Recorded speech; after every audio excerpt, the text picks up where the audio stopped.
The bells of Florence ring, not for a wedding, but for a funeral. A young bride, no more than 16, lies motionless on a bed draped in velvet, her face powdered white, her lips already turning the shade of wax.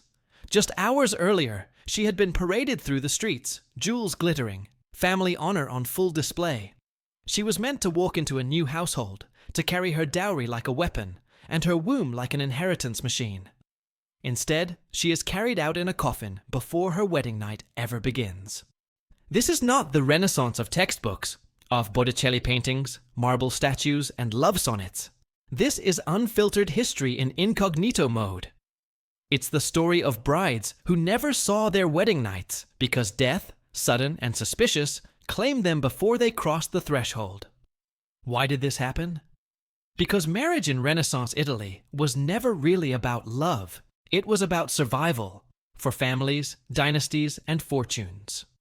Girls as young as 12 were married off, their dowries carefully calculated in ledgers.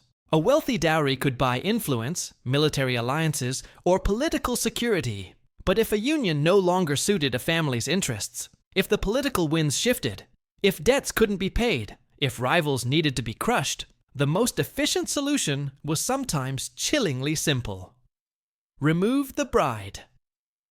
Chroniclers of the time spoke of sudden illnesses that struck brides on the eve of their marriages. A fever here, a seizure there, and by morning the girl was gone. The official records were clean, almost sanitized, but rumors spread in whispers. Poisoned wine, a silk pillow pressed too firmly, a physician who prescribed a cure that was little more than a death sentence.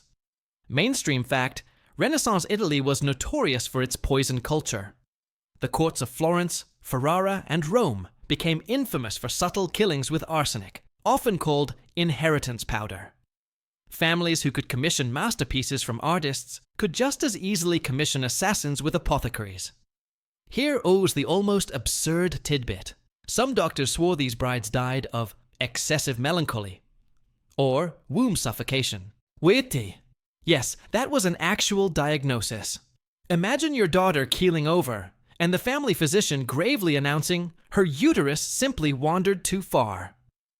It sounds laughable today, but in Renaissance courts, it provided just enough medical cover to explain away what everyone suspected was murder. Some scholars suggest these deaths were concealed acts of political expedience, eliminating a bride when the alliance she represented no longer served its purpose. Others insist jealous rivals or rejected suitors orchestrated poisonings to sabotage unions. The truth, as always, lies in the shadows of noble palaces, behind locked doors and velvet curtains. For the girls themselves, the system was merciless. Many were betrothed at childhood, their fates sealed long before they could understand them. Families measured their worth not in affection, but in florins and strategic marriages. A bride was currency, and like currency, she could be devalued or discarded if her value changed.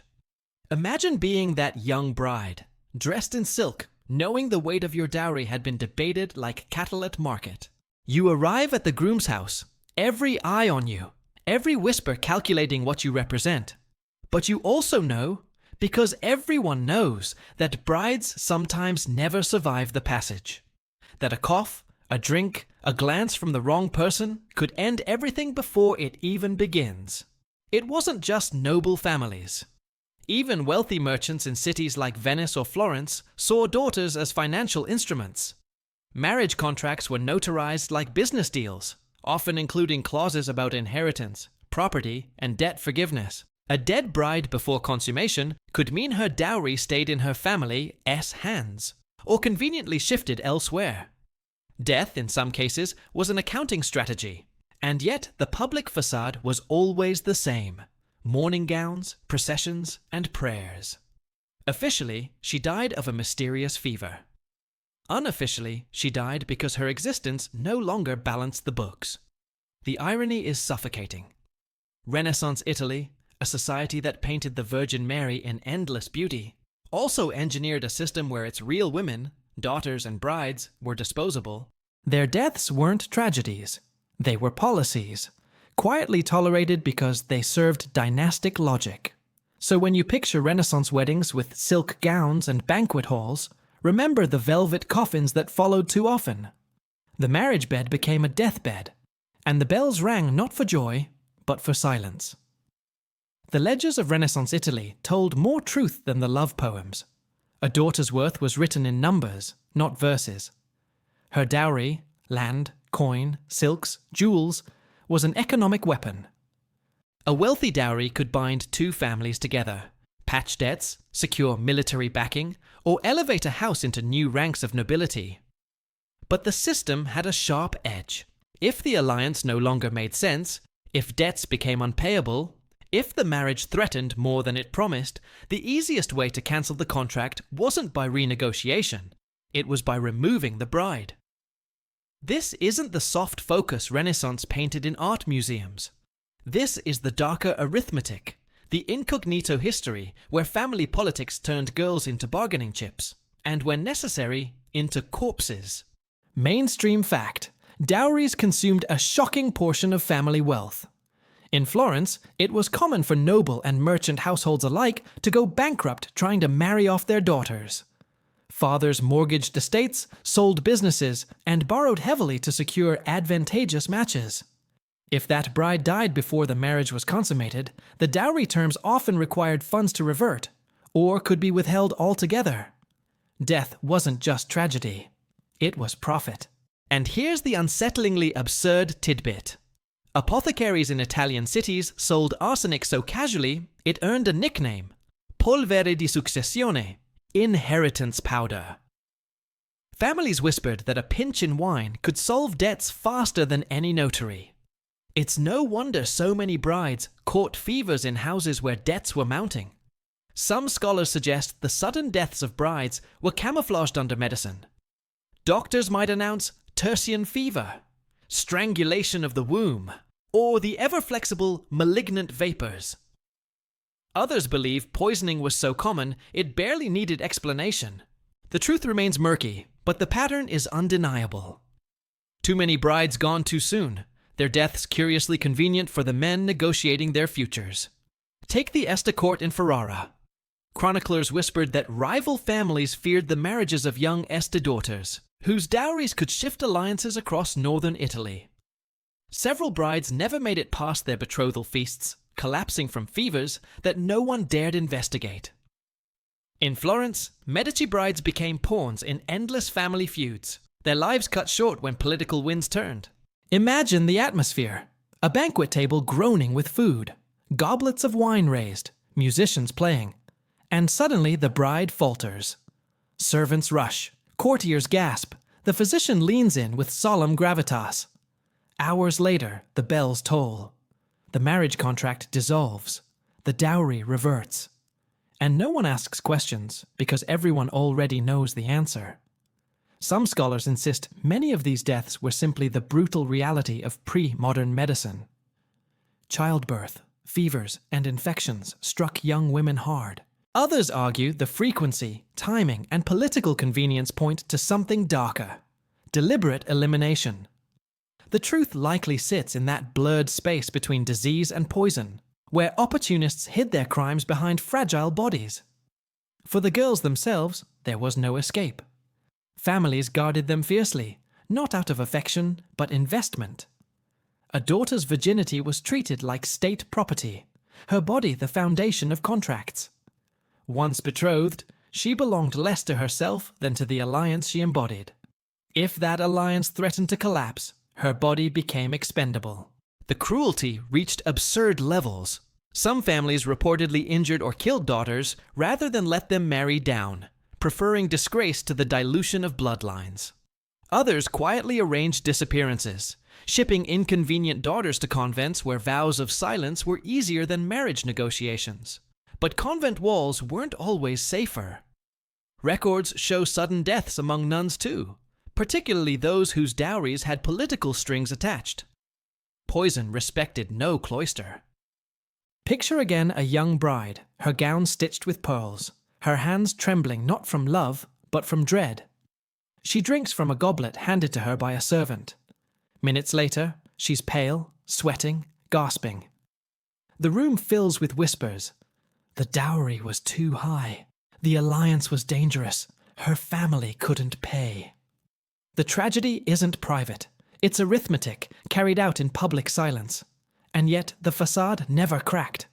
Funerals were grand, prayers recited, portraits painted of girls who barely lived to womanhood. Families draped themselves in mourning while calculating their next moves. In a society obsessed with appearances, even murder had to look beautiful. The irony is suffocating. The Renaissance is remembered as an age of rebirth, but for too many brides, it was an age of velvet-lined coffins. They weren't reborn into marriage. They were buried by it. The Renaissance sold itself as rebirth. Art flourished, architecture reached for the heavens, and men wrote sonnets about eternal beauty. But for countless young brides, rebirth was a cruel joke. Their lives ended not in celebration, but in chambers heavy with incense and silence. The age that exalted Venus and the Madonna erased real women, turning them into martyrs of dowry and dynastic ambition. Mainstream fact: noble households across Italy calculated marriages with the same precision as war campaigns. The Medici, Este, Sforza, Gonzaga, every dynasty played the game. Men built reputations as patrons of artists and philosophers, while their daughters were locked in gilded prisons, waiting for marriage contracts to be signed. Too often, their names entered the record only once more, in funeral registers. Here is the strange tidbit. Some families even commissioned bridal portraits for daughters who had died before the wedding. Painters captured them in silk gowns, jewels glittering, faces serene. These images hung in family halls as proof of status. Look at the marriage we almost made. Look at the wealth we carried to the grave. Beauty weaponized, even after death. Some scholars suggest these deaths were deliberate silences, poisonings, suffocations, eliminations to protect political stability. Others insist fragile health, disease, and lack of medicine explain the tragedies. The truth, as always, lies behind the brocade curtains and locked doors of Renaissance palaces. What cannot be denied is the frequency, the convenience, and the chilling indifference of a system that tolerated such loss without question. Mothers, of course, whispered warnings. Chronicles tell us of women who urged daughters to hide food or avoid wine, who spoke in hushed tones about cousins or aunts who never saw their wedding nights. But their voices carried little weight against the machinery of family honor. A girl's fear was irrelevant. The alliance mattered more than her pulse. Imagine the psychology. A 15-year-old, dressed in pearls, led through a palace to meet a groom she barely knows. The air smells of roses and candle wax, but underneath is the stench of dread. Every glance from her relatives is a calculation. She knows, because everyone knows, that too many brides never cross the threshold of the marriage bed. She smiles anyway, because smiles are required. The legacy is haunting. Renaissance Italy left behind soaring cathedrals and luminous paintings, but also graveyards filled with brides whose stories rarely survived beyond whispers. Their deaths were not treated as scandals. They were absorbed into the normal functioning of power, written off as fate, while families carried on their games. Think about the contrast. Men of the Renaissance are remembered as thinkers, rulers, poets, artists. Women, especially daughters, were remembered, if at all, as conduits of wealth. Their lives were short footnotes, their deaths veiled in euphemism. For them, the Renaissance was not rebirth. It was burial, dressed in velvet and pearls. The irony is almost unbearable. The same society that sculpted the Pietà, with Mary cradling her dead son, engineered a system where countless mothers cradled dead daughters. We remember the marble, but we forget the coffins. Tonight, when you think of Renaissance Italy, don't just picture Florence's domes or Botticelli's Venus. Picture the locked bedchambers, the bridal gowns folded over lifeless bodies, the bells that tolled before the vows could even be spoken. Remember the tragic brides who died before their wedding night. Not by accident, but by design of a society that valued contracts more than lives. Because history books celebrate rebirth. But hidden in the shadows, the Renaissance was also an age of quiet funerals, where young women were the currency, and their deaths the receipts.